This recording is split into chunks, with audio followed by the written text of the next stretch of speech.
Donald Trump could just be the best thing to ever happen to the Northeast establishment media. If Donald Trump hadn't come along, they would have needed to invent him. It was inevitable that one day the conflict between conservative administrations and the inaccurately labeled mainstream media would come to a boil. For decades, the wealthy, well-connected, and overwhelmingly liberal members of the Northeast establishment media have served as the de facto palace guard for the Washington ruling class.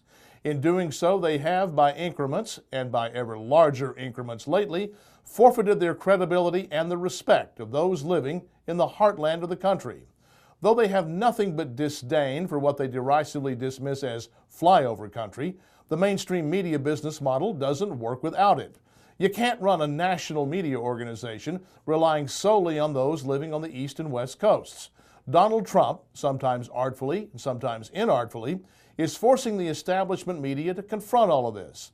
By calling them out, he's both forcing self-examination while emboldening other hitherto silently suffering conservatives.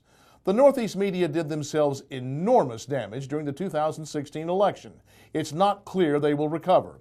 But if they're to survive, they have to try, and believe it or not, I hope they succeed. We need news organizations with the revenues and resulting resources sufficient to cover a contentious world.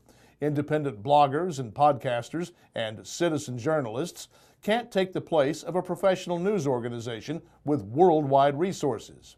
They're going to hate it, but if Donald Trump forces upon them the self-examination they desperately need, we'll all wind up the better.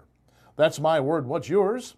Go to youtellmetexas.com and you tell me, and follow me on Twitter @PaulGleiser.